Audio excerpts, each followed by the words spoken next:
এই যে সেকেন্ড ফ্ল্যাশের চা উইথ চিনি। ভাষা ফেসে গেলাম আমরা। দিনের শেষে একটাই কথা বলবো, we want justice, I want justice.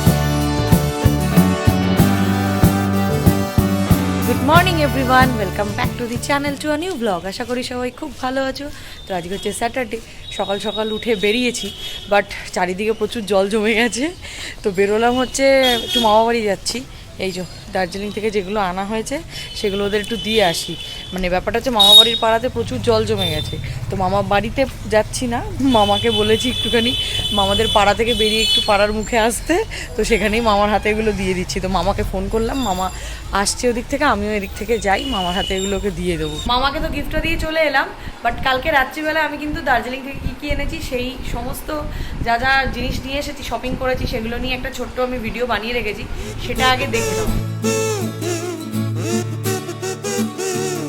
Just guitar class থেকে বাড়িতে ফিরলাম। আজকে তো ফ্রাইডে, আর ফ্রাইডে করে আমার গিটার ক্লাস থাকে, অনেক দিন কামাই হয়ে গেছে, পরপর 2 সপ্তাহ যায়নি, তো আজকে তো যেতেই হতো। তো যাই হোক, বাড়িতে আসার পরে মা আমাকে তাড়া দিচ্ছে। তার কারণ হচ্ছে যে দার্জিলিং থেকে যে জিনিসগুলো এনেছি সেগুলো তো এবার যাদের জন্য এনেছি গিফটিংয়ের জন্য তাদেরকে দিতে হবে। তো আমি মাকে আটকে রেখেছিলাম যে দাঁড়াও আমি একটু ভিডিও বানাবো, তারপরে তুমি দিও। তো ভেবেছিলাম সৌরভ অফিস থেকে ফিরলে করবো ভিডিওটা, কারণ এই কদিন ও অফিসে যাচ্ছে আসছে, টাইমই হয়ে উঠছে না। ভেবেছিলাম কালকে স্যাটারডে, তো আজকে রাত্রিবেলা একটুখানি লেট নাইট অবধি ভিডিওটা বানিয়ে রাখলে অসুবিধা হবে না। তো মা বলছে না, আর আমি ওয়েট করতে পারছি না, আজকেই আমি দেবো সবাইকে। তো ওই জন্য ভাবলাম ঠিক আছে চলো, তাহলে আমাকে অগত্যা এখন একা একা বানাতে হবে ভিডিওটা। চলো তোমাদেরকে দেখাই কী কী এনেছি দার্জিলিং থেকে। তো চলো দেখানো স্টার্ট করি। ট্রলি থেকে জাস্ট বের করলাম আমি জামা কাপড়গুলো, এখনো জামা কাপড়গুলো বের করা হয়নি ট্রলি থেকে। মানে সমস্ত জামা কাপড় ওই 1 বাই 1 কাঁচা ধোয়া চলছে। তো তো মানে বুঝতেই পারছো, কোথাও গেলে তো এত জামা কাপড় বেরোয় কাচার জন্য, তো সেগুলোই ধোয়া হচ্ছে। তো ওই জন্য আমি ট্রলি থেকে বার করা হয়নি, এই জাস্ট তোমাদেরকে দেখাবো বলে জাস্ট বের করলাম ট্রলি থেকে। তো চলো দেখাই। প্রথমেই যেটা দার্জিলিংয়ের ফেমাস জিনিস সেটা হচ্ছে এই ছাতা। তো অনেকগুলোই কেনা হয়েছে ছাতা, একটা দুটো এইখানে আছে, একটা আরেকটা কেনা হয়েছে, সেটা ইউজ করা স্টার্ট হয়ে গেছে বলে ওটা আর হাতের কাছে নেই বলে দেখাচ্ছি না। তো এই যে বড় ছাতাগুলো তখনকার বেশি ফেমাস। তো এই যে এরকম একটা বড় ছাতা কেনা হয়েছে, এটা যদি এখন খুলি না পুরো ক্যামেরা স্ক্রিন ছেড়ে বেরিয়ে চলে যাবে। তা একবার দেখাই তোমাদেরকে, ইচ্ছা হচ্ছে দেখাতে। এই যে এরকম বড়, আর এরকম এখানে এই যে বাটন রয়েছে, বাটন দিয়ে খুলতে হয়। এই খুলবে এই ও লাভলি, এই যে এইরকম ব্যাপারটা। এগুলো হচ্ছে ফ্যামিলি ছাতা। তো এই একটা ফ্যামিলি ছাতা এরকম দুখানা কেনা হয়েছে, আর এগুলো বন্ধ না, এরকম ওপর থেকে টিপ দিতে হয় না, জাস্ট এরকম টেনে ধরে নামাতে হয়। আরে আরে সবুজ ছাতাটা একটুখানি প্রবলেম হয়েছে, ওটা এই মুহূর্তে বন্ধ করা যাচ্ছে না। তো একটুখানি মনে হচ্ছে কিছু একটা আটকে গেছে, সেটাকে ঠিক করলেই হয়ে যাবে, তো ওটা আমি পরে দেখছি। তো এই যেটা বলছিলাম যে এই দুটো ছাতা কেনা হয়েছে, একটা এরকম ব্লু কালারের আর আরেকটা এরকম চেক চেক কেনা হয়েছে। এই চেক কালারটা গিফটিংয়ের জন্য আনা হয়েছে, আর মা ওই গ্রিন ছাতাটা নিয়েছে আর এই ব্লু ছাতাটা নিয়েছে, আর আমি আরেকটা ব্লু এরকম বড় ছাতাই নিয়েছি। তো এই হয়ে গেল ছাতার পর্ব। তো এইবার আসি হচ্ছে আরও গিফটিংয়ের পর্ব, যেটা মাকে যেটা আমি আর অভি দিয়েছি, এই যে এরকম একটা শল দিয়েছি, যেটাকে আমাদের বাংলায় বলে শাল। এইরকম একটা শাল এই কালারের নিয়েছে মা। এগুলো পুরো একদম পুরো পিওর সুতোর কাজ, দেখতে পাচ্ছি পুরো পিওর সুতোর কাজ। আর কালারটা এত সুন্দর, আনকমন কালার, মা এই কালারটাই বেছে নিল। আর বাবাকে দিয়েছি এরকম একটা সোয়েটার। তো এটা হচ্ছে একদম ডার্ক চকলেট কালারের এরকম একটা সোয়েটার দেওয়া হয়েছে। এখন সৌরভ নেই, আমাকে ভিডিও করে দেওয়ার মতো নেই, তাই জন্য আমি স্ট্যান্ডে ক্যামেরাটা মানে ফোনটা বসিয়ে ভিডিও করছি, তাই এরকম বারবার একটু নিচু হয়ে দেখাতে হচ্ছে। এইরকম একটা সোয়েটার বাবাকে দিয়েছি, কারণ বাবা না এরকম ফর্মাল সোয়েটার না হলে বাবা পরতে খুব অসুবিধা হয়।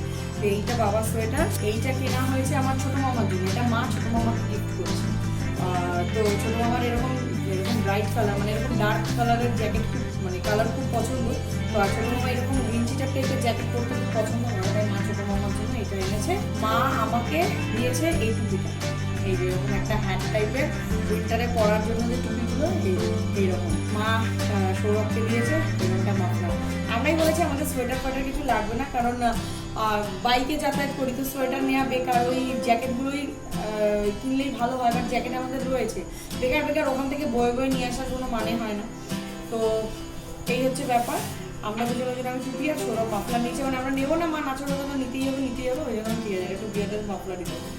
আর আমার শ্বশুরমশাইয়ের জন্য এটা কেনা হয়েছে, আমি আর সৌরভ কিনেছি। এটা উইঞ্চিটা ব্লু কালারের। আরও কেনা হয়েছে গিফটিং পারপাসের জন্য। মা কিনেছে একটা হচ্ছে এই যে এইরকম টাইপের চাদর, মানে ওখানে না স্টোল প্রচুর বিক্রি হচ্ছে, এগুলো সব স্টোল এবার। হ্যাঁ, এইরকম একটা স্টোল কিনেছে আর এরকম একটা স্টোল কিনেছে, এই যে এরকম মেরুন কালারের। এইটাই মা ওই টাইগার হিল থেকে কিনেছিল।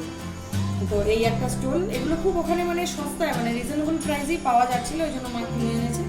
তো এই একটা স্টোল, এইটা আমি মাকে পছন্দ করে দিয়েছি, এই ব্লু কালারের এরকম পুরো সুতোর কাজ। এই যে কোথায় গেল, এই যে এরকম ব্লু, এরকম পুরো সুতোর কাজ করা এরকম স্টোল কেনা হয়েছে। তো এটা সত্যি নো ডাউট খুব সুন্দর স্টোলটা।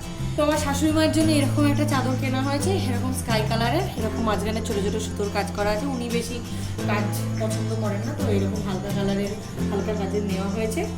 গোল্ডেন টিপস ফেমাস দোকান ওখানটা, এই যে গোল্ডেন টিপসের এই যে চা পাতা আনা হয়েছে। এটা আমরা নিয়েছি সেকেন্ড ফ্ল্যাশ, কারণ ফার্স্ট ফ্ল্যাশটা আমরা নিইনি, ওখানে টেস্টিং করেছিলাম, বাট ফার্স্ট ফ্ল্যাশটায় আমরা চিনি অ্যাড করে খেতে পারবো না। তো ওরা বললো সেকেন্ড ফ্ল্যাশটা নিলে তাও চিনি অ্যাড করে খাওয়া যাবে, বাট আমরা চিনি ছাড়া তো খেতে পারবো না, তো ওরকম চা খাওয়া না খাওয়া আমার কাছে সমান। তো সেই জন্য সেকেন্ড ফ্ল্যাশটাই নিলাম, যাতে আমি চিনি অ্যাড করে খেতে পারি। আরেকটা চা পাতাও আনা হয়েছে, এটা আমার ছোটো মামাকে দেওয়ার জন্য। ছোটো মামা হচ্ছে ডায়াবেটিসের পেশেন্ট, তো তার জন্য তো চিনি খায় না, তো বললো দুধ চা খায় সে, তো সেই জন্য দুধ চায়ের জন্য একটা দুধ চায়ের চা পাতা আনা হয়েছে। দার্জিলিংয়ের দুধ চায়ের চা পাতাটা অত ভালো না, বাট তাও একটা মেমোরি আনা হলো। তো দেখলে কি কি আনলাম, তো জানিও কীরকম লাগলো। সবাইকেই যা অল্প টুকটাক দেওয়ার চেষ্টা করেছি। আর মেনলি হচ্ছে আমার আর অভির জন্য আমরা কিছু কিনিনি, কারণ আমরা বাইরে গিয়ে কিছু কেনার পক্ষপাতী নই, কারণ সব জিনিস আমাদের এখানে পাওয়াই যায়। তো বেকার ওখান থেকে বয়ে বয়ে আনার তো কোনো মানে হয় না, তাই না? একদম। কলকাতায় টাকা দিলে ভাঙাচুরো পাওয়া যায়। ও সাবাস, কি বললো। তো যাই হোক, জানিও কিরকম লাগলো। এই যে সেকেন্ড ফ্ল্যাশের চা উইথ চিনি নাও, নে খেয়ে বল চিনি দিয়ে কিরকম লাগছে খেতে। কতটা করেছিস? অল্পই করেছি। আর কিছু দিবি না? দেবো আগে এটা একটা সিপ নিয়ে বল কেমন খেতে। এবার ভালো ভালো লাগছে তো? ওসব হেলদি খাবার আমাদের পছন্দ না। উইদাউট সুগার নাকি? আমরা আনহেলদি মানুষ, আনহেলদি খেয়ে খেয়ে এই যে সুন্দর, তাই না? এইসব জিনিস আমি খাচ্ছি অনেকদিন পরে আমার সেই পেটেন্ট ব্রেকফাস্ট দুধ কর্নফ্লেক্স। আগের উইকে এই সময় আমরা কোথায়, রঙ্গিত ভ্যালি নাকি না গাড়িতে? হ্যাঁ রঙ্গিত। আগের সপ্তাহে এই সময় কি ঘুরছি আমরা, হ্যাঁ ভাবা যায়। আর দেখতে দেখতে একটা সপ্তাহ কেটে গেল। দার্জিলিং কবে থেকে সেই প্ল্যান প্রোগ্রাম সব ফাইনালি আমাদের দার্জিলিং ঘোরাও হয়ে গেল। সেই আমাদের যে একটা মানে কি বলবো মিথ ছিল যে আমাদের দার্জিলিং যাওয়া হচ্ছেই না, সেটা ঘুরে চলেও এলাম, বাড়িতে এসে একটা সপ্তাহ কেটেও গেল। নেক্সট প্ল্যানটা শুরু হয়ে গেল। হ্যাঁ, নেক্সট ট্রিপের প্ল্যান আমাদের এই আজকে ব্রেকফাস্ট করতে করতে আমরা মানে করছিলাম, রুট কথা হচ্ছিল, মানে আইটিনারিটা রেডি করছি আমরা, কবে যাব তার কোনো ঠিক ঠিকানা নেই। বেশ ভালোই লাগছে। তো প্রথম কয়েকদিন আসার পর তো খুব মন খারাপ লেগেছে, মানে সেজন্য সময় কাটছে না, মানে জঘন্য লাগছিল। যতক্ষণ কাজ করছিলাম ঠিক আছে, তারপরে যখন ফাঁকা বসে থাকছি কি যে বিচ্ছিরি বোরিং লাগছিল, খালি মনে পড়ছে এই সময় ওখানে, এই সময় ওখানে। কাঞ্চনদা ডাকছিল না, কাঞ্চনদা ডাকছিল না, মানে এই যে হেঁটে ঢালবে উঠতাম নামতাম, ওখানে তো কোনো সাইডে সরার ব্যাপারের থেকেও মানে ডান দিক বাদিক রাস্তার কিছু নেই, সবই ওই ঢালবে ওঠো আর নামো। তো এইসবগুলোই মিস করছিলাম, ম্যাল, মহাকাল মন্দির। তারপরে আমার সব থেকে বেশি ভালো লেগেছে হচ্ছে ওই এটা লামাহাটা পার্কটা, দারুণ লেগেছে। না, আমার তার থেকেও বেশি ভালো লেগেছে লামাহাটা পার্কটা, দারুণ এনজয় করেছি ওটাতে। তো যাই হোক, এই তো হচ্ছে ব্যাপার। তো ব্লগগুলো কবে এখন মানে সব কটা পোস্ট করে উঠতে পারবো জানি না, কারণ এখন পরপর লাইনে চলছে। তো এই ব্লগটা মানে আগে দার্জিলিংয়ের সমস্ত ব্লগ পোস্ট হবে, তারপরে আজকের এই ব্লগটা আমি পোস্ট করব। এইটা পোস্ট করতে করতে একটু দেরিই হবে, আগে থেকেই বলে দিচ্ছি। লাস্ট কয়েকদিন ট্রিমেন্ডাস বৃষ্টি হওয়ার সত্ত্বেও আজকে কিন্তু একটু বাইরে হালকা হালকা রোদ উঠেছে, তো ভাবছি কটা জামা কাপড় ধুয়ে নিই। এই যে এতগুলো শীতের জামা কাপড়, এখন এগুলোকে ভাবছি ধুয়ে নিই। বাজে এখন 2টো, তো আমরা এখন একটু দুজনে বেরোচ্ছি, ও এলো ওখান থেকে, তো এখন বেরোচ্ছি হচ্ছে বাবার ডেন্টিস্টের কাছে যাচ্ছি রিপোর্টগুলো দেখাতে। সেই কবে ডেন্টিস্টকে দেখিয়ে এসেছিলাম, তারপরে এই মায়ের হাঁটু ব্যথা, তারপরে আমাদের দার্জিলিং যাওয়া, এই নিয়ে ব্যস্ত হয়ে পড়েছিলাম। তাই বাবার ওই দাঁত তোলার জন্য কিছু ব্লাড টেস্ট করাতে দিয়েছিল, মানে দাঁত তোলার আগে কিছু ব্লাড টেস্ট করতে হবে, ইসিজি এইসব দিয়েছিল, রুটিন চেক আপ যেগুলো হয়। তো সেইগুলো রিপোর্টগুলো যে দেখিয়ে নিয়ে আসি, এরপর উনি ডিসিশন নেবেন যে কবে থেকে দাঁত তোলা শুরু করবেন। মানে 12টা দাঁত এখন তুলতে হবে, 1 বাই 1 সব তুলতে হবে, তো আগে ওই জন্য রিপোর্টগুলো দেখে শরীরের কন্ডিশন বুঝে তারপরে উনি বলে 12 দেবেন মাসে যে 12 কবে 12 মাসে 12 দাঁত। এক বছর ধরে দাঁত তুলবে?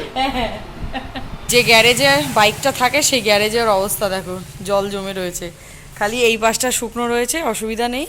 এই সামনে জল পুরো রাস্তাটায়, পুরো এ মাথা ও মাথা পুরো জল জল আর জল। কি জোর বৃষ্টি নেমেছে দেখো, ভগবান কি ভাষা ফেসে গেলাম আমরা। আজকে কি আমাদের ডাক্তারের কাছে যাওয়াটা আর হবে? সত্যি তাই, কালকে এরকম টাইমে এরকম বৃষ্টি নেমেছিল, এক হাঁটু জল হয়ে গেছিল বাড়ির সামনে, বৃষ্টি থামার পর নেমে গেছিল, কিন্তু আজকে যে কি অবস্থা হবে জানি না, পুরো ফেসে গেলাম বাইরে বেরিয়ে। আজকে হয়েছে, আজকে আবার বিকেলেও ডাক্তার দেখানো যাওয়া রয়েছে সেই ঠাকুর পুকুরে, কি করে যাবো বাবা, আবার শুনতে পাচ্ছ তো? বাজে এখন অলমোস্ট 5টা, এতক্ষণে আমাদের রিপোর্ট দেখানো হলো, মানে এত এখানে লেন্দি প্রসেস কি বলবো দরকার আমাদের এখন, তাই আমাদের অগত্যা এতক্ষণ বসে থাকতে হলো একটা রিপোর্ট দেখানোর জন্য। তো এবার রিপোর্ট সব ওকে আছে, তো এবার নেক্সট দাঁত তোলার জন্য প্রসেস স্টার্ট হবে। এখন প্রায় সন্ধ্যে 7টা, তো রেডি হয়ে আবার বেরোচ্ছি।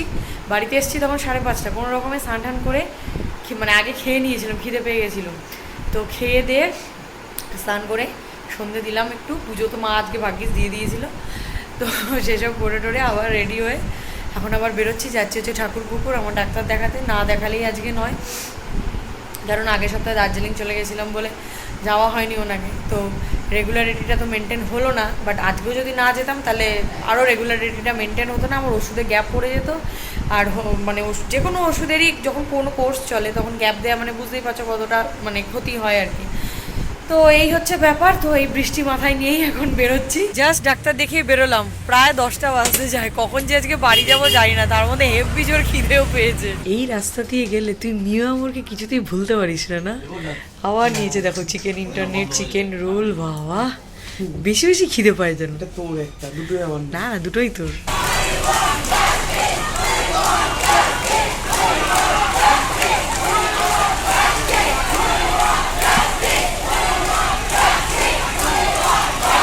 অনেকক্ষণই হলো বাড়ি ফিরে এসেছি, এসে ফ্রেশ হয়ে ডিনার করে রুমেও চলে এলাম, বাট তাতে দেখো কটা বেজে গেল, অলমোস্ট 1:45, এটা 5 মিনিট ফার্স্ট আছে।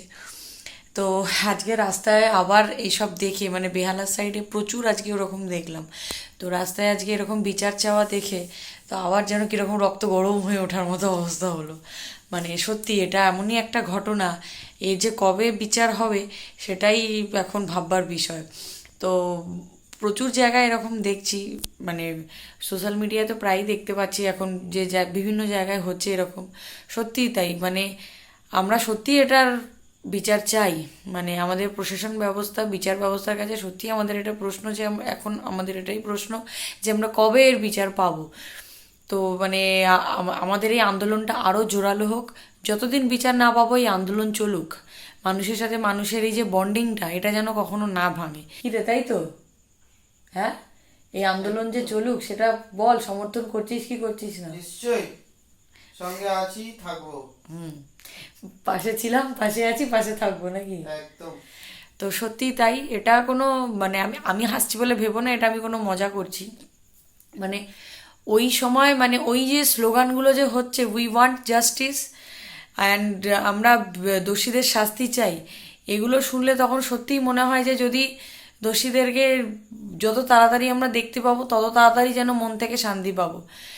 মানে ওই যে ঘটনাটা যেদিন ঘটেছিল সেদিন থেকে মোটামুটি সপ্তাহখানিক মনে হয় যেন চোখের ঘুম উড়ে গেছিলো, মানে রাতের ঘুম চলে গেছিলো, মানে এমন অবস্থা যে এরকম একটা মর্মান্তিক নির্মম ঘটনা মানে আমাদের রাজ্যে ঘটবে এটা মানে সত্যি মানে অকল্পনীয়। তো যাই হোক, ঘটেছে যখন এর তো আমরা বিচার দেখেই ছাড়বো, দোষীদের শাস্তি পেতেই হবে, মানে ভগবানও এই ভুল ক্ষমা করবে না। তো যাই হোক, চলো, অনেকটাই রাত হয়ে গেছে এখন, আর এই ব্লগটা অনেকটাই বড় হয়ে গেল। তো দিনের শেষে একটাই কথা বলবো, we want justice, I want justice.